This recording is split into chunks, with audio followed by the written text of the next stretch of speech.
Do you not think that riled them at some stage? Do you not think that kind of irritated the firm? I mean, they're so petty. I wouldn't be surprised.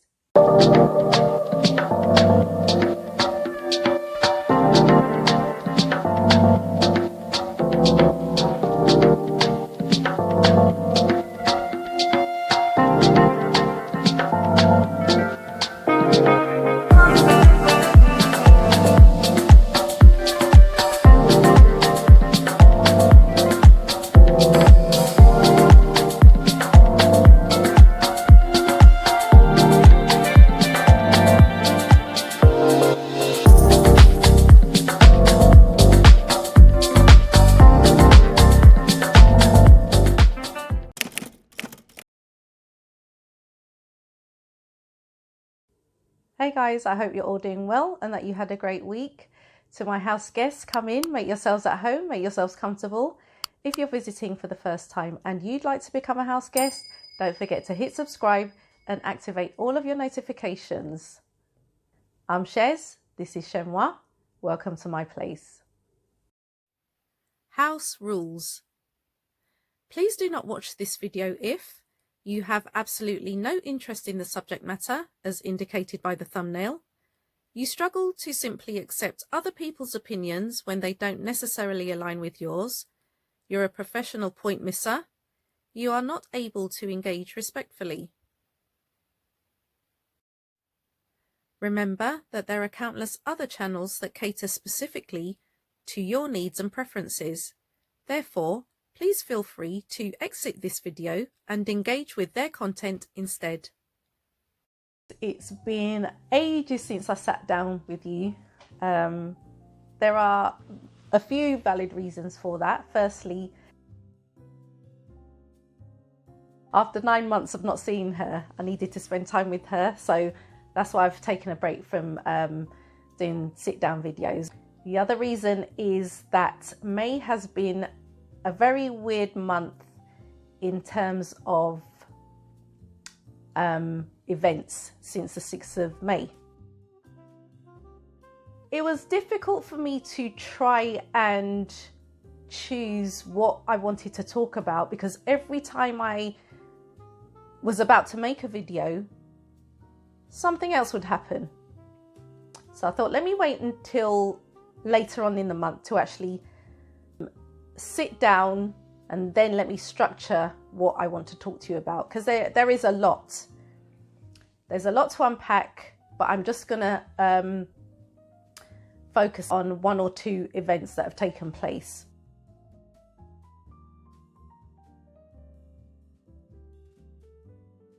It appears that a lot of people weren't happy with the coverage of the coronation.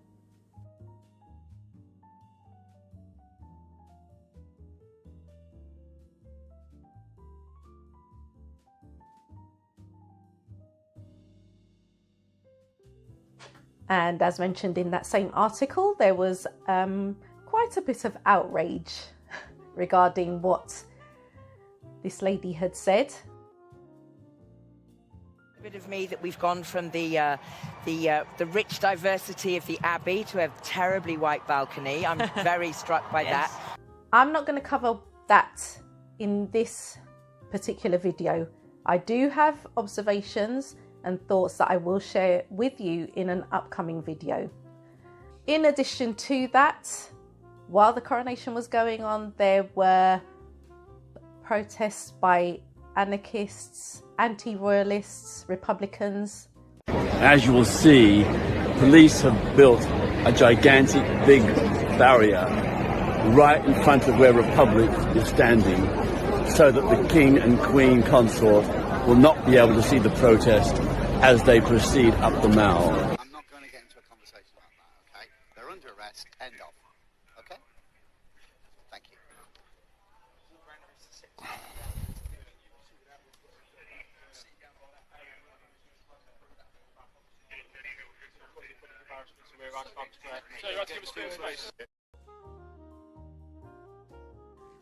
I'm not going to focus on that either. There's not too much to unpack there. What I do want to focus on in this video, however, is what happened on the 17th of May in New York. Many of you may be aware that Meghan was presented with an award. I think it was the Woman of Vision Award.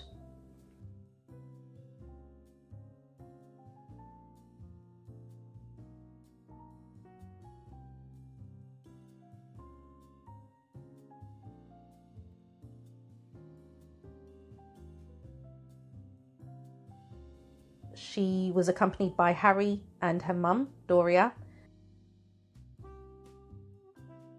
They posed for photos willingly.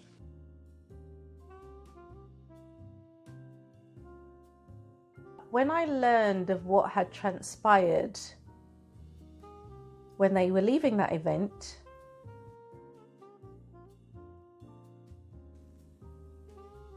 I have to confess that I wasn't shocked, because if you've watched any of my videos up until this point, there are one or two videos where I have categorically stated that the British media, the tabloid press, will not stop until this couple, or at least one of them, is exited from the scene. When this event happened, I wanted to try and understand why on earth they would want to, because the event did happen, regardless of what other people will say.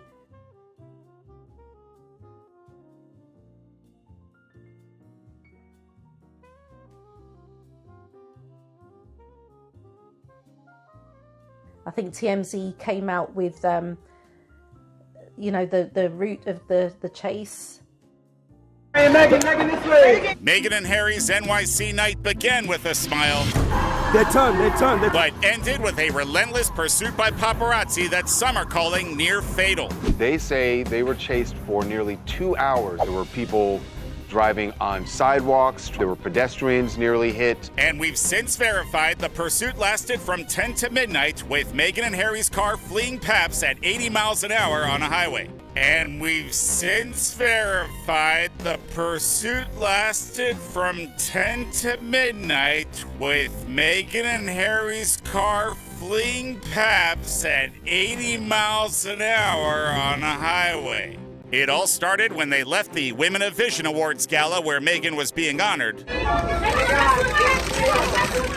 and got into an SUV that Paps zeroed in on. At some point, they actually get out of the SUV and we see them get into a yellow cab. Possibly to blend in with New York's sea of cabs, but it doesn't work. Security guard gets out of the cab and is trying to tell the photographers to get away. Guys, let's get some space, okay? But the chase continued. They ended up at a police station. And now Meghan and Harry are calling the whole thing near catastrophic, a phrase which invokes really tragic memories. Yeah, tragic memories of Harry's mom, Princess Diana, who was, of course, in a paparazzi chase in Paris back in 1997. So were they ever in any real peril, or was it just because he has memories of... No, these guys were driving the wrong way on one-way streets. They nearly caused collisions. But I will say, Kim Kardashian is the biggest celebrity in the world. She goes to New York all the time, and like, we've never heard of this happening in New York. And the difference is that they are royals, and they know, and the paparazzi know that their photos will sell way more in Europe. And there's one other difference. Exactly what you said. That Kim goes to New York all the time. Harry and Meghan don't. Which makes for a rare photo op and a very dangerous situation. You had a paparazzo who didn't want to be identified and effectively blamed, you know, Harry and Meghan and their security, whatever. And you had the taxi driver who took them, I think it was to the police station. You know, there was so much going on with this story. Going back to what I was saying, I wanted to try and understand why, if the sole objective of the paparazzi is to take photos, Meghan, Harry and Doria had willingly given photos at the event. were reported. Harry, Meghan and her mother say they were pursued by highly aggressive photographers for 2 hours in New York City after an awards ceremony. A bit earlier, we spoke to Simon Morgan. He's worked as a police protection officer for senior royals, and he explained the mindset of some of the paparazzi. But I did speak to one of them and I said, look, you're taking the same photograph over and over again. We are just walking from a restaurant into a car and we're leaving. I said, why are you doing it? You must have hundreds of photos like this. And the reply was, and it did make me take a step back. And the guy just said, well, this could be the last picture of Prince Harry alive and I've got it. And therefore that to me is worth millions. Well, Duncan Larkin was the Sun's royal editor from 2004 to 2015. He's with us now. Hiya, Duncan. Duncan, what do you think? Because there are lots of slightly confusing interpretations of what may have happened here. What do you think went on? Well, it's almost impossible to say, having not been there. But I think, what we do know is from Harry's point of view is that he issued an extremely strongly worded statement because he felt that however he was followed, that they were crossing a line there in New York. And I think you can imagine why Harry would be so sensitive on that subject, to be fair to him. Yeah. I mean, it's possible that both versions of this are true. That on the one hand, they felt like it was a potentially very dangerous situation. They were afraid. It was highly stressful. On the other hand, the paps might say, this is kind of normal, we're surrounding the car because there's a well-known person in it. They've put themselves out on this kind of public platform by being at this big celebrity event. This is just what we do. Yes, I mean, when I was working at The Sun, it did become a problem, and there were a number of different behavioural problems as well. There were photographers or reports of photographers that would actually hurl abuse at the younger princes or their girlfriends to try and provoke a reaction. Another thing that I wasn't shocked at was that a lot of people, journalists, non-journalists, just general public, were very quick to conclude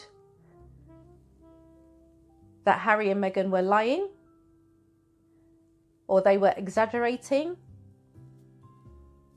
that this was a PR stunt, or they were trying to reimagine events that had taken place at the end of August 1997 in relation to Harry's mum. This couple has 2 children under the age of 5. They just celebrated their son's 4th birthday. If you really believe that they would do something like this, to deliberately make their 2 children orphans and potentially devoid of the only grandparent they really know. Now, as far-fetched as that sounds, could you also make room for the possibility that this may have been set up by the establishment, aka the firm?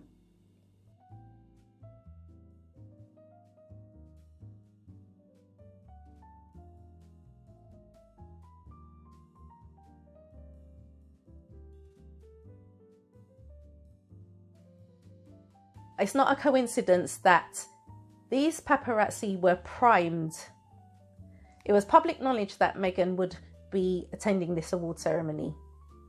So they were already primed. They were prepared. They were fully prepared and they were ready. You've just heard in that recording what the objective would be. They're not interested in the photos that Meghan, Harry and Dora had posed for. They want that exclusive, which could net the fortunate culprit millions. So one of the people who wanted to add their worthless 2 cents with regard to the events that took place in New York was the man who Prince Harry refers to as Mummy's butler. I wouldn't wish any harm to come to Meghan and Harry, and they've obviously suffered an experience, but surely that experience is down to their lack of security detail. Ironically, if they'd still been working members of the royal family, they'd have had royalty protection with them, and this incident wouldn't have happened. So really, I'm finding it difficult to compute all the different statements which are coming from the Sussex camp. Near catastrophic chase, a relentless pursuit for 2 hours. I think this is a case of recollections may vary, and I think it's been hyped up, and it's a celebrity storm in a teacup. Now, a few months ago, I had made a video regarding this particular individual because he made the announcement that he was diagnosed with prostate cancer, and subsequently he had an urgent message that he needed to get to Harry and William. Nothing has been said since then. He has appeared in I'm a Celebrity South Africa, and any of you that know that series know that the contestants have to do many tasks, you know, eat insects, eat animals, private parts, etc. You know, they live on a diet of rice and beans, which is not substantial. And my question was, you know, it's not for me to question someone's medical history or diagnosis or whatever, but I just wonder, in an attempt to stay relevant, did you really need to go into this series? You had to get clearance from your doctor who, you know, gave you the go-ahead, because this series was pre-recorded and it coincided with the coronation. You don't have to be Einstein to realise that this guy was not going to get an invitation to that event. So in order for his face to stay in front of the camera, he decides he's going to partake in this series. The man looks like a picture of health, biceps for days, strength and energy to scream his head off, you know, when he's doing the various tasks. And people are online complaining, you know, there was someone that said, oh, it took 0.55 seconds for him to mention that he was Princess Diana's butler. Like, we don't know, you know. And what makes me laugh about this is that people will continue to say that Meghan is fame hungry. The definition of fame hungry is this guy. Why do you have to pipe up at every single opportunity when it comes to Harry and Meghan? Why do you think that you're relevant?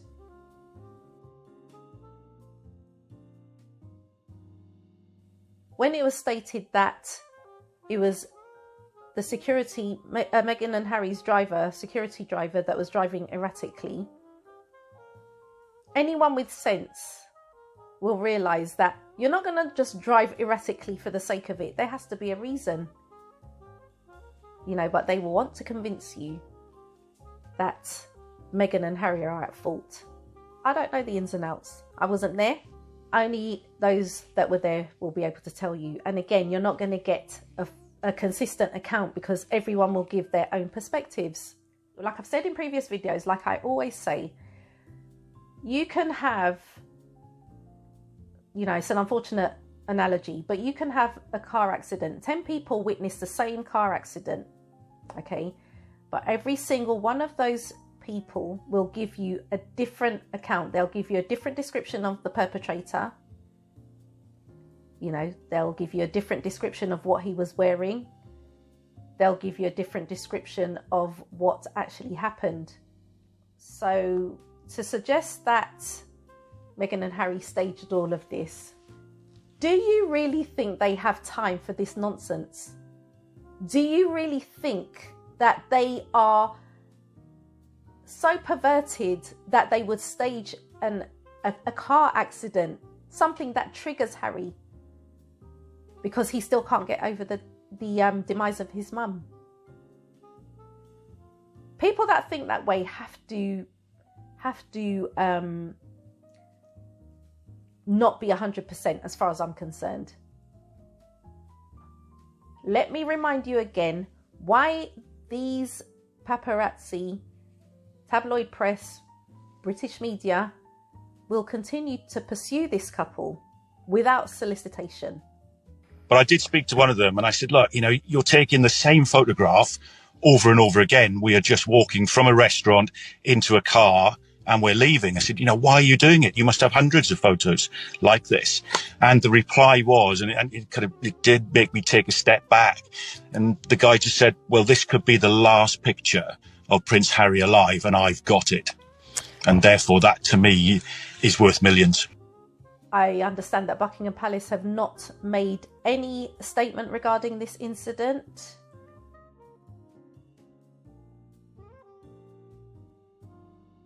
But there has been some kind of response.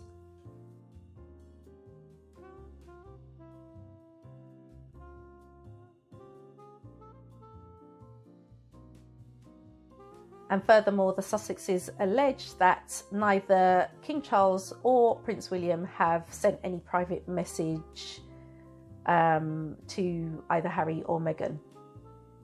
You know, that doesn't surprise me. And with all this high drama, be reminded, okay, that thankfully no one was injured and no one had passed away. If I were to offer any advice to Harry and Meghan, you know, they're not going to see this video, okay? I would just say, manage your expectations when it comes to the royal family. Earlier this week, it was reported that the Home Office refused to allow Harry to have access to the police force as security, for which he said he would pay. He doesn't want anything from the taxpayer. They refused. He offered to pay. They said no.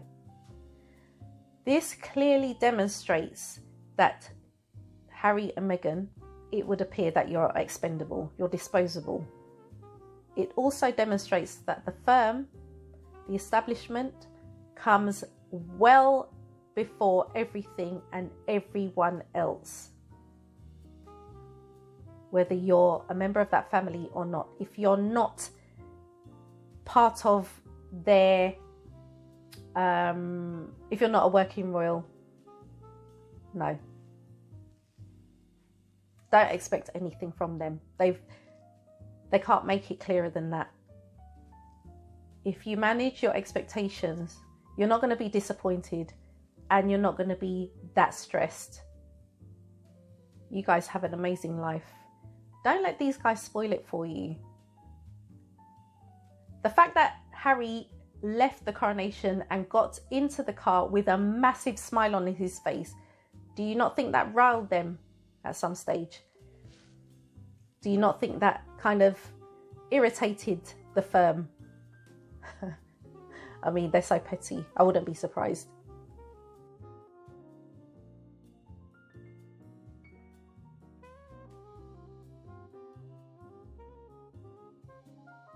Oh, can't stand the woman. No, she's a little minx. Yeah, you ask Jane. Yeah, money-grabbing little so-and-so. Yeah, that's right. Well, she's no Kate. No. And as far as I'm concerned, that's not the behaviour of a princess. No, that's right. And when you think what those two little boys went through with their mother being killed. Oh, she was killed, Jane. Yeah, she was bumped off. Yeah. The woman was a saint.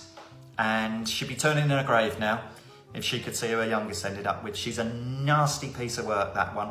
And I knew it, didn't I, Jean? I said straight away, I've got sense for these things. Yeah. And I said, she's going to be trouble, that one. Yeah. And it's nothing to do with race, because she's half and half, so you can't be racist against one of your own, can you? But I knew she'd be a problem. I mean, Mary's eldest ended up with one of them, a full one, and nothing but trouble. Very aggressive, which apparently is very common with the women.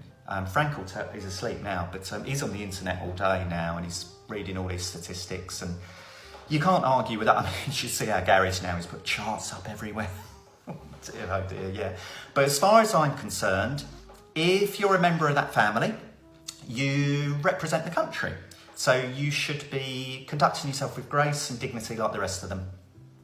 Oh, well, that's different, Jane. Yes, I know. Yes, I agree about him. Yes, and yes, he shouldn't have been friends with the, what's his name, Brian Epps, Jeffrey Einstein, yes. But we all make mistakes, and you've got to move on at some point. And what you've got to ask yourself is, what were these young girls doing there?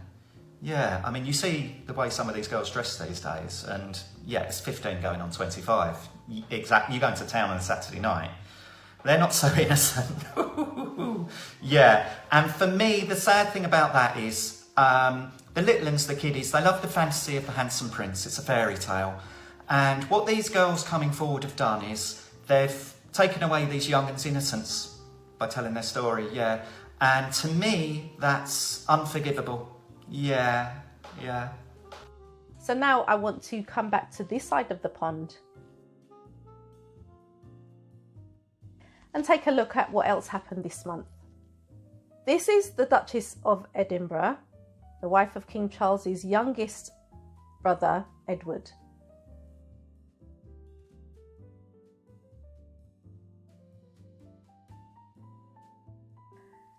Now, personally, I've always liked Sophie.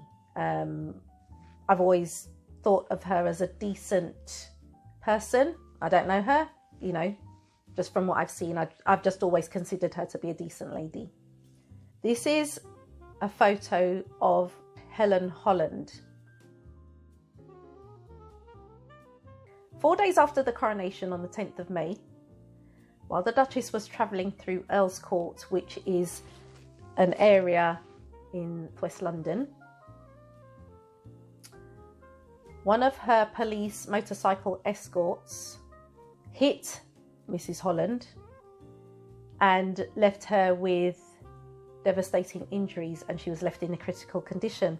22 years and seeing these on a regular, almost every other day, the way they come through and shout at the public to stop, she probably didn't get a chance, or the police bikes were coming too quick. I don't know what happened, but she was in a mess and she was hit at speed.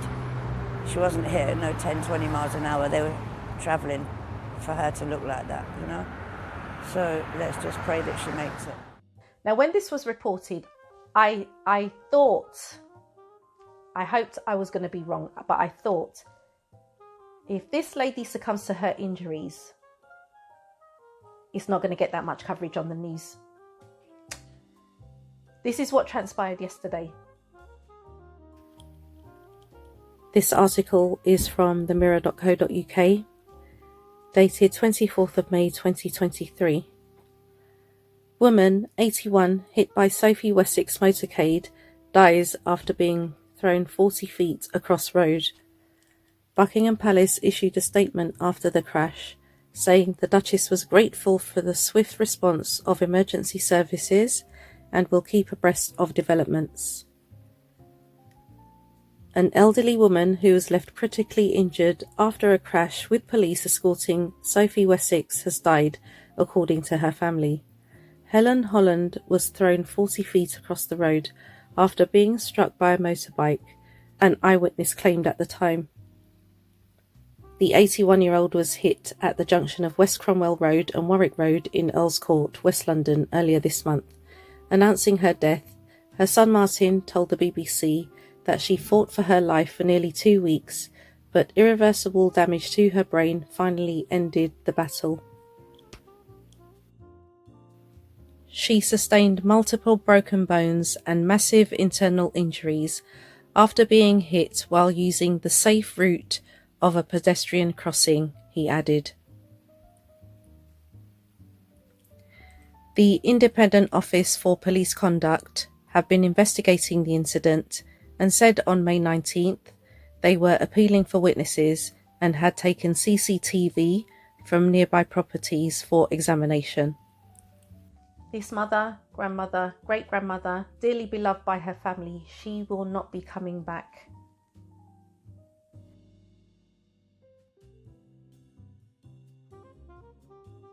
Allegedly, the police officer in question has been allowed to continue with his duties. He's not been relieved of his duties. Apart from her family being distressed and extremely angry, understandably, there has been no in-depth forensic media analysis of this incident. No public outcry, no one asking why, you know, no one saying it was the fault of the police escort. I mean, clearly it was the fault of the police escort, because from what I understand, this lady was crossing the road at a safe place, like a pedestrian crossing. I mean, why she wouldn't is beyond me, but that's what I've understood.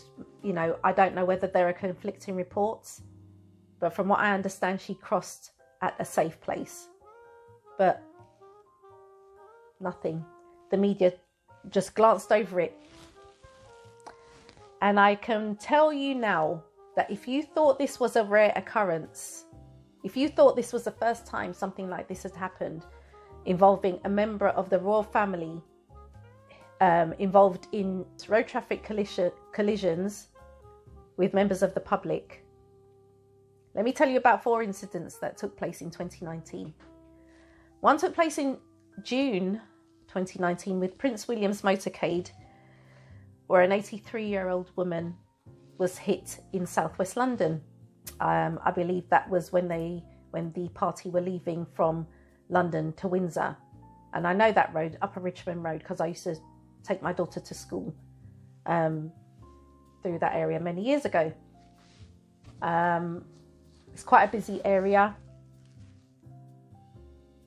I was led to understand that this woman is in a coma and there's no update.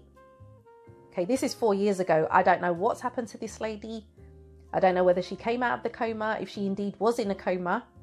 There's been nothing since that report. Not that I can find anyway. In January of that same year, flipped his Land Rover over after colliding with another car, a Peugeot, on the Queen Sandringham estate. All they did was take his license away. I mean, he was in his 90s, I believe, when this happened. And, you know, advised him not to drive anymore. But I think he did drive, though he was spotted driving again a few times. In March of that same year, it was reported that a woman was still trying to resolve her insurance claim after a police driver chauffeuring the same Duchess of Edinburgh, Sophie, the then Countess of Wessex, crashed into a woman's car in Birmingham, in the Midlands.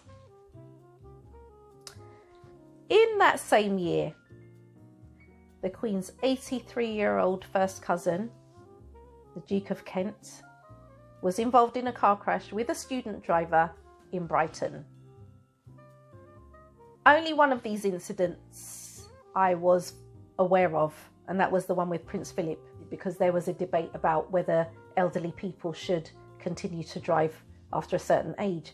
The other 3 incidences, today's the first time I'm hearing about those. When I did did a bit of research online, I hadn't heard of those before, and the tumbleweed continues to roll. I find it interesting. When there should be outrage, there is none.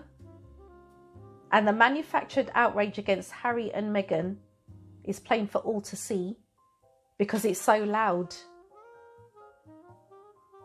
and it's continuous. But again, like I keep telling you guys, the motivation is money. Because remember, in New York, no one was injured, no one met their demise. But people want answers from Harry and Meghan. They want them to explain themselves. In London, a family has been made bereft of their mother, grandmother, great-grandmother at the hands of a royal police escort. And again, right now, there is the sound of tumbleweed.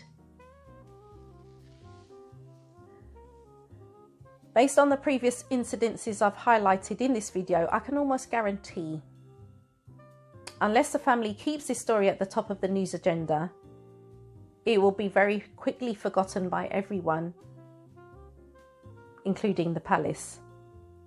Do you know what's sad about this whole thing? The deluded will continue to be deluded, because if you remove the delusion, you remove the very foundation of the belief system of this society. The delusion is what keeps the belief system in place. The delusion is what makes British society turn a blind eye to the millions that have been spent on the coronation, when the people that were lining the streets can't even pay their rent or buy food or heat their homes. Delusion. Anyway guys, that's gonna conclude this video. I have no idea what you make of all of this, but I know you guys know much more than I do, so no doubt you'll express it in the comments. While you're there, don't forget to like this video, hit subscribe, activate your notifications if you're not already a house guest. Enjoy the rest of your day, and you shall catch me in the next video.